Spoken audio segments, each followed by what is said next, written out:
Thank you, everyone. To give us the Basic Education Report 2023, may we call on Vice President and the Concurrent Education Secretary, Sara Z. Duterte.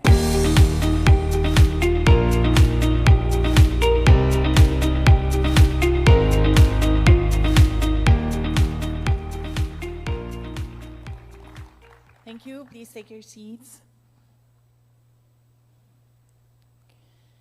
His Excellency Ferdinand Marcos Jr., distinguished guests, ladies and gentlemen, Assalamualaikum, madayaw ug maayong adlaw kaninyong tanan, magandang araw sa inyong lahat.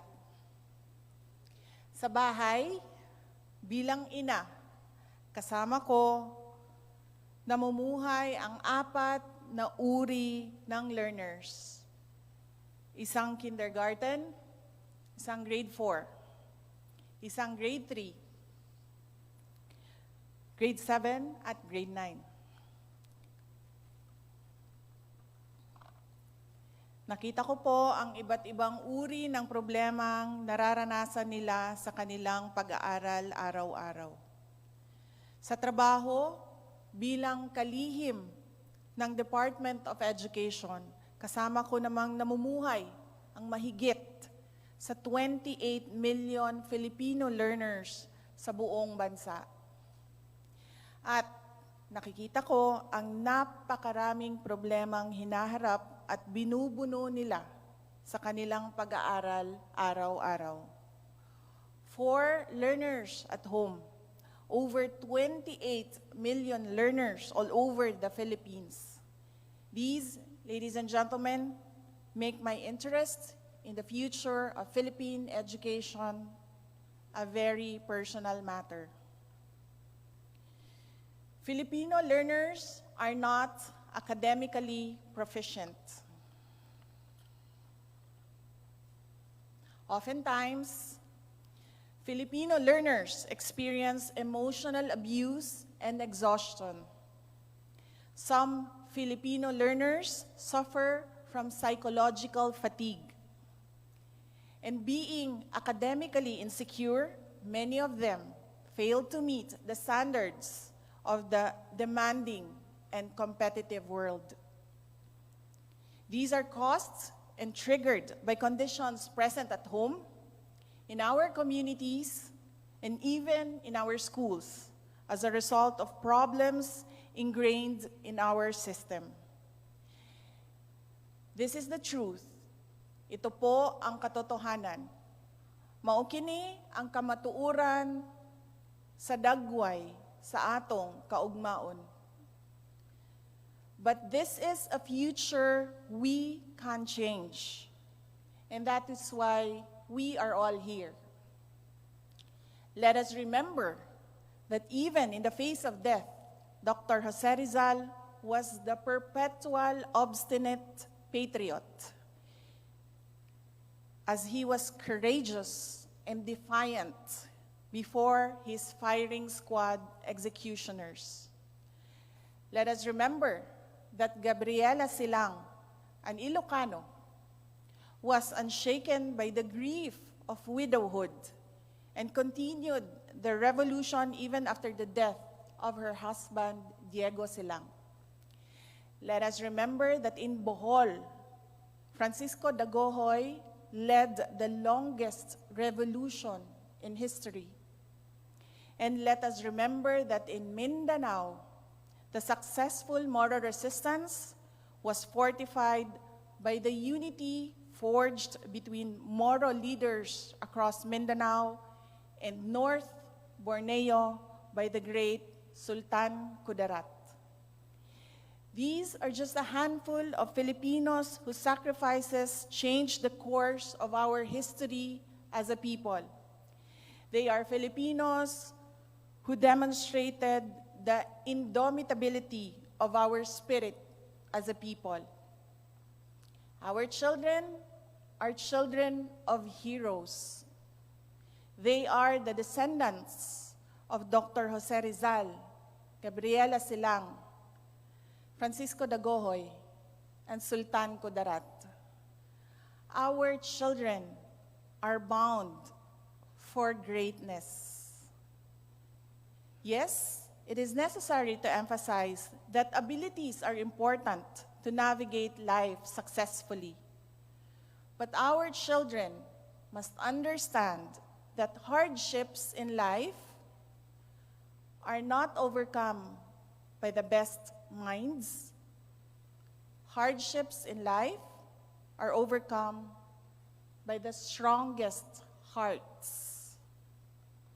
Today is an opportunity for us to renew our commitment to our children and their future. Hard work, hard work, hard work. And only if we work the hardest will our children fly, soar, fight, and win. This is the Basic Education Report 2023. The lack of school infrastructure and resources to support the ideal teaching process is the most pressing issue pounding the Philippine basic education. The department is not blind to the reality that there is a need to build, repair, and maintain school infrastructure to accommodate the growing number of learners all over the Philippines. Today, there are over 28 million Filipino learners studying in public schools all over the Philippines. Our latest inventory shows we have 327,851 school buildings in the country. Out of these school buildings, only 104,536 are in good condition. Due to various reasons, there are also 100,027 school buildings that need minor repairs, 89,252 require major repairs, and 21,727 are set for condemnation. Our schools are not calamity-proof. Among the significant roadblocks to our education infrastructure program are earthquakes, typhoons, landslides, flooding, and even armed conflicts. In the Visayas alone, a total of 17,263 classrooms damaged by Super Typhoon Odette are still subject for repair and replacement. Last year in July, I personally visited Clarin National High School in Bohol, and in August, the Triana Elementary School in Limasawa Island in southern Leyte. The destruction left by Super Typhoon Odette in these schools were heartbreaking, raising the urgency for an appropriate action and collaboration between DepEd and education stakeholders from the local government units, the private sector, and international partners. In Triana Elementary School, a tent donated by an international aid agency has served as the temporary learning space. We need 9.82 billion for the repair and replacement of Odette damaged classrooms in the Visayas alone. For 2023, the DepEd has allocated a total of 15.6 billion for new construction.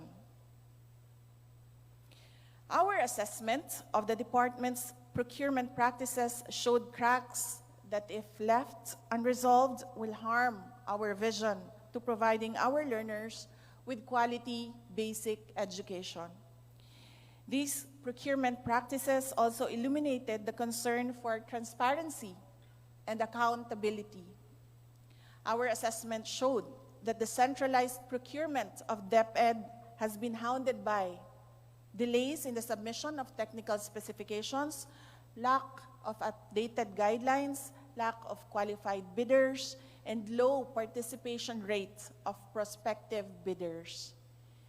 There were successful bidders who delivered on time, who failed to deliver on time, and worse, there were successful bidders who failed to make deliveries at all. The procurement practices at the Department of Education had red flags that demanded immediate actions. the creation of a separate strand dedicated entirely on matters of procurement was made to improve the system.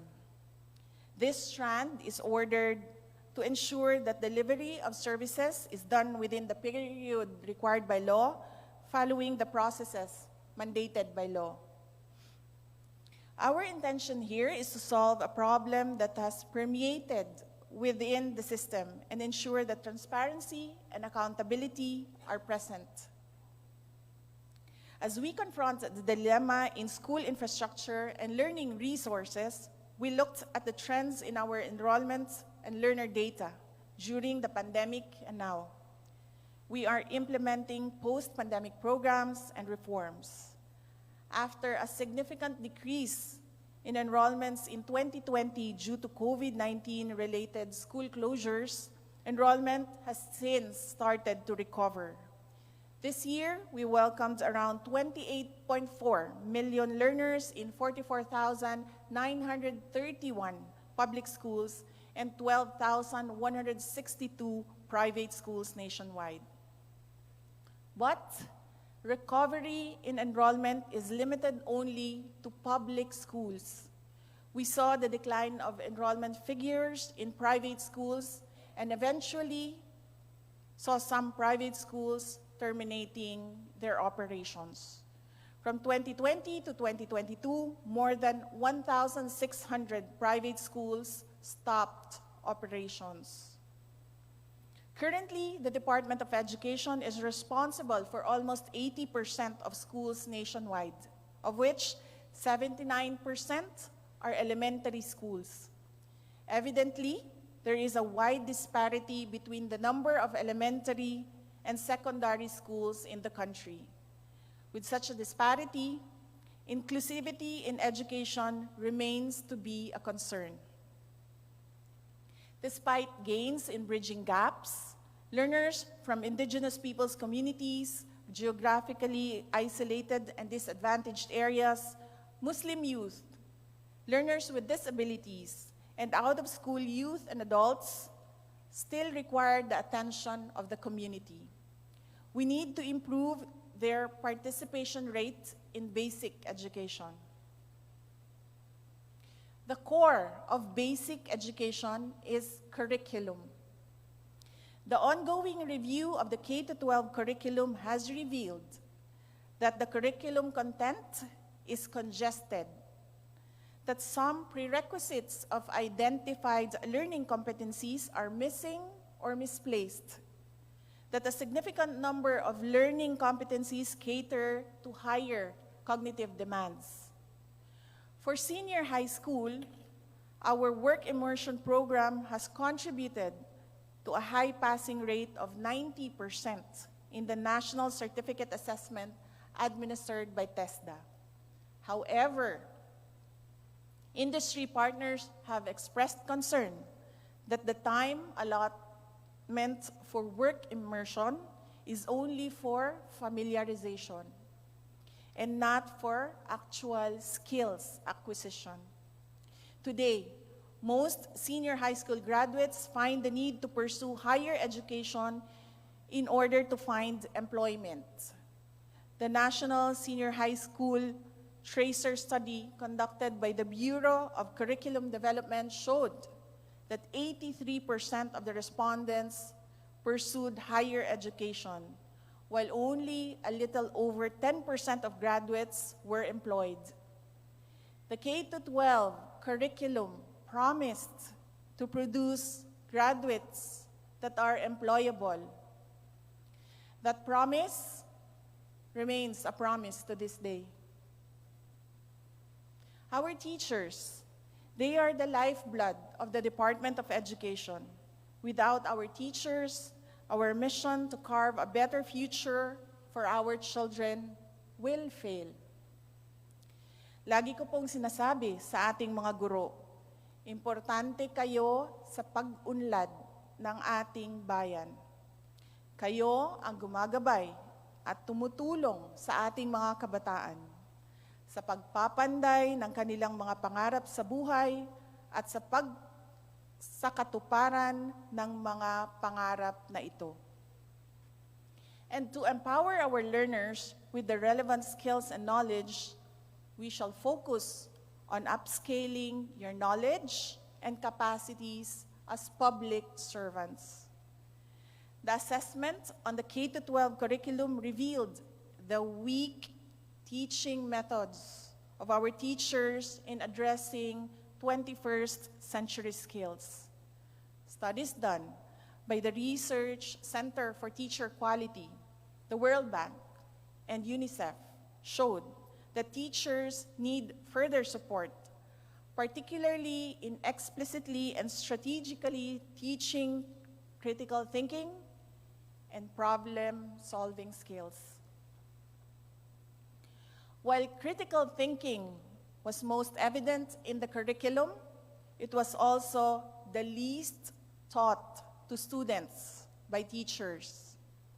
Instead, lessons leaned towards conceptual or content-based teaching, and lessons lacked in-depth processing to cultivate critical thinking and problem-solving.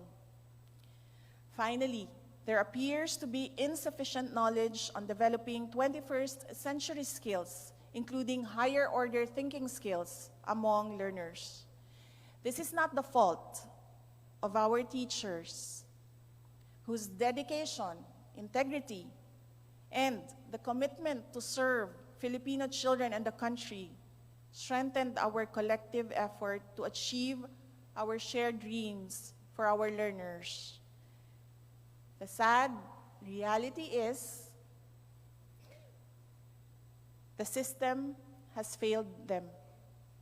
This is a system that burdens them with backbreaking and time-consuming administrative tasks, a system that provides no adequate support and robs them of the opportunity to professionally grow and professionally teach, assist, and guide our learners. Ladies and gentlemen, our teachers must return to our classrooms and they must teach. Another alarming issue that we must address appropriately and effectively is literacy. The 2018 study results of the Program for International Students Assessment, or PISA, are distressing, as it is alarming for me as a mother and as Secretary of the Department of Education. The study results showed 81% of participating Filipino learners could not deal with basic math problems. 81% had trouble understanding texts of moderate length, and 78% could not recognize correct explanations for scientific phenomena or draw valid conclusions from given data. We can do better than this. And we Filipinos are better than this. But studies like these are opportunities for us to thoroughly examine our system and the defects that hurt our children's abilities. The current state of basic education behooves us all to take a courageous stand and calls us to work together with the intention and commitment to resolve the challenges in basic education. We fail, and our children will fail. In 2022, guided by its mandate and the renewed hope under the administration of President Marcos Jr., the Department of Education took steps towards education reforms. We brought our learners back to schools. On August 22, 2022, DepEd opened its doors to over 28 million learners across the nation. Today, 99.54% of our public schools are now implementing 5-day in-person classes. We implemented the National Learning Recovery Plan to support the efforts of our field offices in addressing learning losses. Our road to recovery has begun with learning remediation and intervention programs. We continue to engage parents and legal guardians in facilitating learning and regularly conduct home visitations and follow-ups. We reskilled and upskilled teachers and school leaders.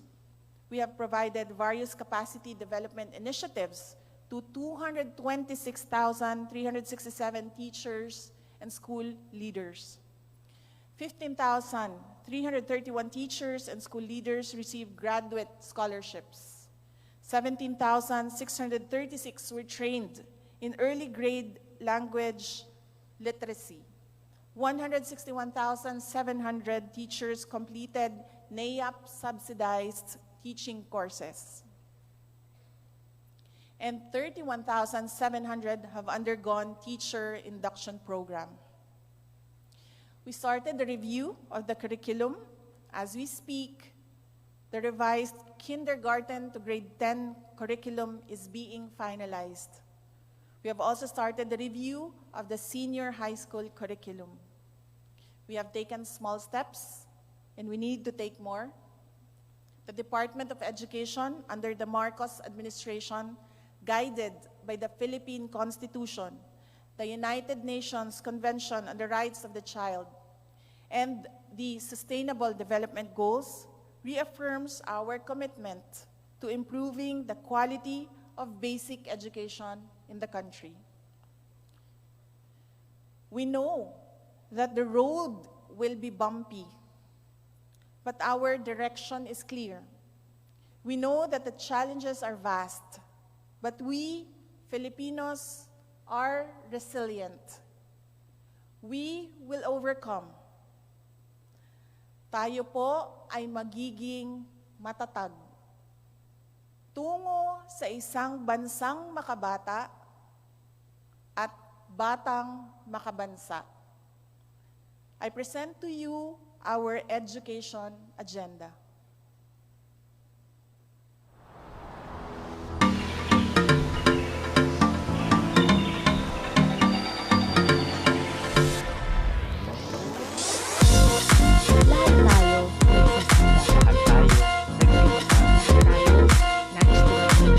Lahat tayo gustong makatulong sa pamilya at sa bayan. Lahat tayo maaasahan.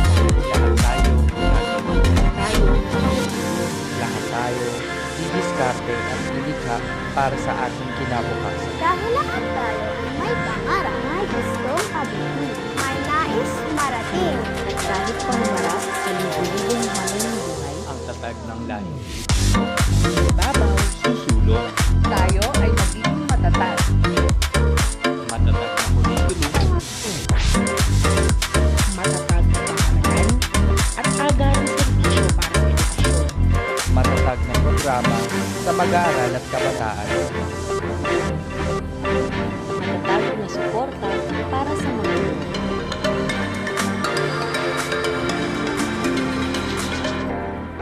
Ang ating pangarap Maaabot, mararating. basta't bilang tuloy, Magsisipag tayo magsisikap tayo. para sa isang bansang makabata. Lahat tayo. Lahat tayo Lahat tayo. Matatag ang pangarap. Matatag ang kinabukasan.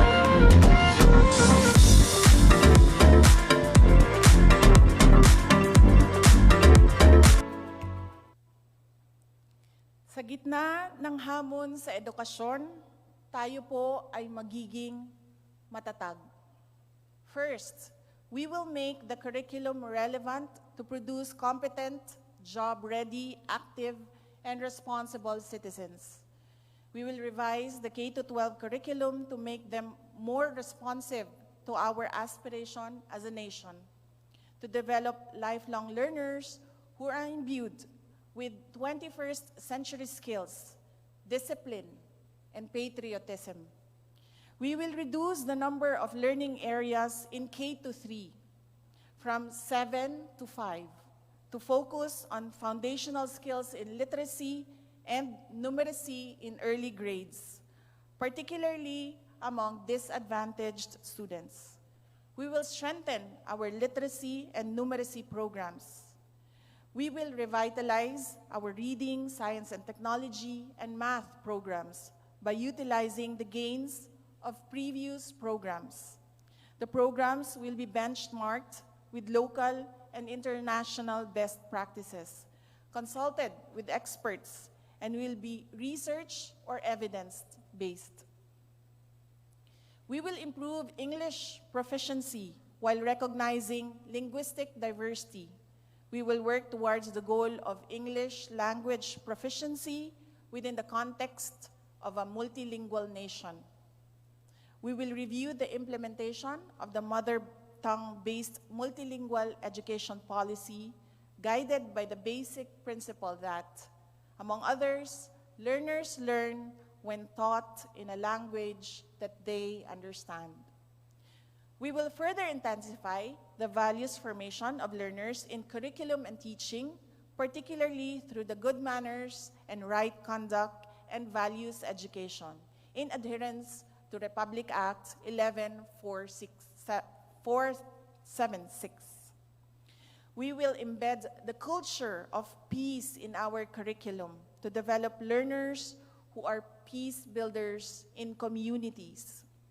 We will integrate peace competencies such as social awareness, responsibility, care for the environment, value for diversity, self-esteem, positive character, resilience, and human security into the various learning areas of the K-12 curriculum. We will be transparent with curriculum guides. We will share our draft curriculum with interested education stakeholders to help us develop a robust curriculum. We will be transparent about our test scores. We will make our test data available for researchers and analysts to aid us in making evidence-based policy decisions. We will share sample test items with schools and teachers to strengthen the use of assessment to improve the teaching and learning process. We will engage with SHED and TESDA and various industry partners to address the issues of skills mismatch in our senior high school program. And we will need your help to make our graduates employable. We appeal to the industry and to employers to accept our students in work immersions and hire them when they graduate. Secondly, we will take steps to accelerate the delivery of basic education facilities and services. We have recently created the School Infrastructure and Facilities Strand. This strand will be devoted entirely to addressing long-standing issues on educational facilities and infrastructure. We will build more resilient schools and classrooms. For 2023, we have the budget to build around 6,000 classrooms. We commit to closing the remaining gaps in school infrastructure with policies to eliminate corruption and insulate the allocation of school building funds with politicization. We will establish fully functional library hubs in our division offices. We will provide schools with electricity. In the next 5 years, we will work towards providing electricity, especially in our last mile schools. We will provide e-classroom packages for teaching and learning. Each package will consist of 46 laptops, 2 charging cards, 2 wireless routers, and 1 smart TV. This will accelerate the integration of ICT in teaching and learning and institutionalize the blended learning program. We will optimize the use of technology, both online and offline, to ensure that learners have opportunities to learn even in the event of a pandemic or other emergencies. We will digitize our essential processes, including our national assessments. We will launch our National Education Portal, or NEP, which will provide a dynamic one-stop-shop platform available to all basic education stakeholders, such as teachers, learners, and parents. The NEP will substantially cut down the manual process, reduce transaction costs, and eliminate errors due to human intervention. We will strengthen the complementarity between public and private schools through the seamless implementation of the Government Assistance and Subsidies Program of the DepEd with the creation of the Voucher Program Management Office. Working with private school organizations, we will also speed up the issuance of the revised Manual of Regulation for private schools. We will work closely with Congress in pushing for the expansion of GASPE coverage to include kindergarten and elementary learners. For our BARM brothers, sisters, and learners, we will always make ourselves available to provide technical expertise. We will fully support your school building program and GASPE direction. The Department of Education is not without legal problems, but we will cooperate with government agencies for a swift and truthful resolution of these issues. Effective education governance is crucial in accelerating the achievement of education outcomes. Next, we will take good care of learners by promoting learner well-being, inclusive education, and a positive learning environment.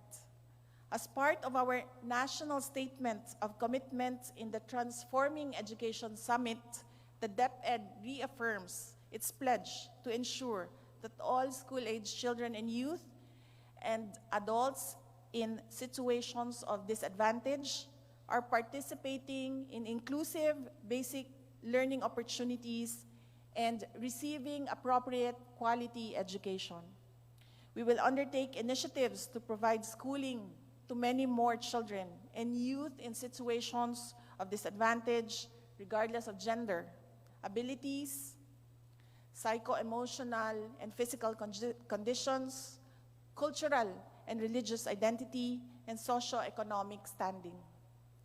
We will strengthen and institutionalize the reintegration program for adolescent mothers, children at risk, and children in conflict with the law by developing inclusive models and mechanisms applicable to both formal and non-formal learning. We will continue to strengthen the mechanism in safeguarding our learners against all forms of discrimination and dangers. Our Learners' Rights and Protection Office has been acting on reported cases ranging from all kinds of bullying, many forms of abuse, corporal punishment, discrimination, and child neglect.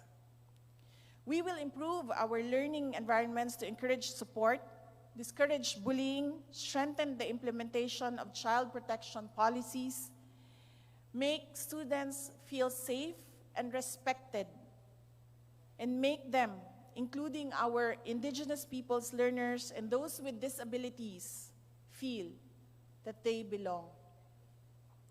We commit to seeking out mental wellness experts to form interventions at the school level. We will also ensure that all learners have access to relevant guidance and psychosocial services managed and delivered by mental health professionals.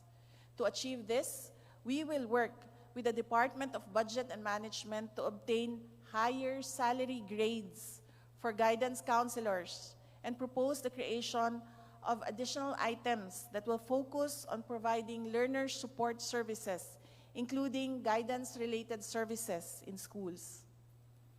We will strengthen our inclusive education programs, including the alternative learning system, Last Mile Schools, and programs for IP learners and learners with disabilities. We will endeavor that all learners, no matter what their backgrounds are, will be afforded quality learning opportunities and services. We will continue with the establishment of inclusive learning resource centers for our learners with special needs.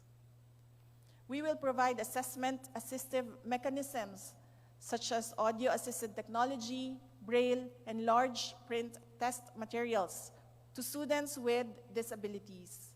We will introduce digital textbooks for certain core subjects in senior high school.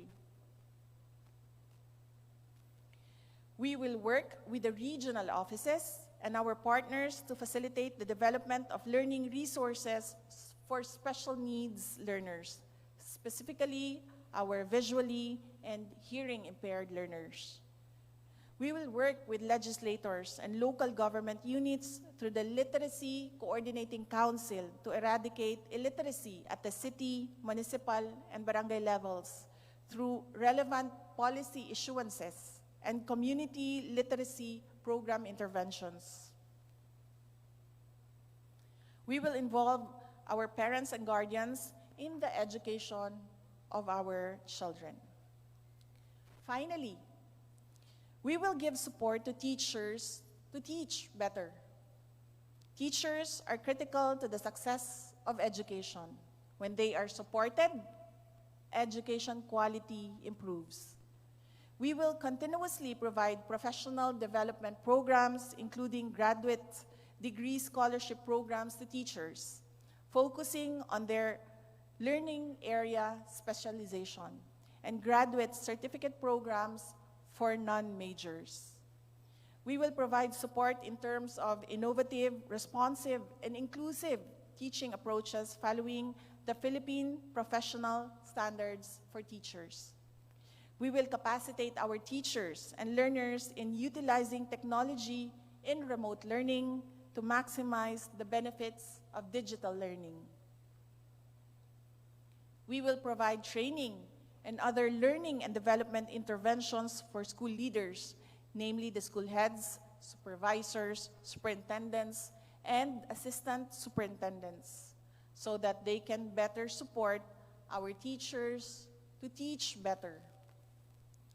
We will remove non-teaching tasks and provide administrative officers in schools. We will provide adequate manpower complement in schools, manage teachers' workload, and compensate teachers for unique school challenges. We will fast-track the implementation of the career progression policy so teachers get more opportunities for promotion. We will strictly implement the merit selection policy so that human resource recruitment, selection, and appointment to vacant positions in the DepEd are based on key knowledge, skills, attitude, and desired behaviors, and not due to any form of intervention from other government personnel or similar entities outside of the Department of Education. Within the year, we aim to make the new Teacher Education Council and Secretariat fully functional and start working on its mandates, including setting minimum requirements for pre-service teacher education programs in the country. We will continuously advocate for additional benefits for our teachers. We will implement the policy on the distribution of teacher workload and payments of teaching overload as provided in the Magna Carta for public school teachers.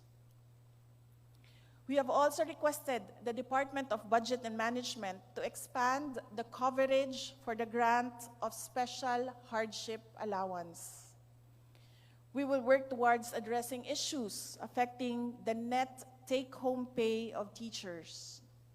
We are discussing with the Department of Health for the provision of free annual physical examinations for our teachers.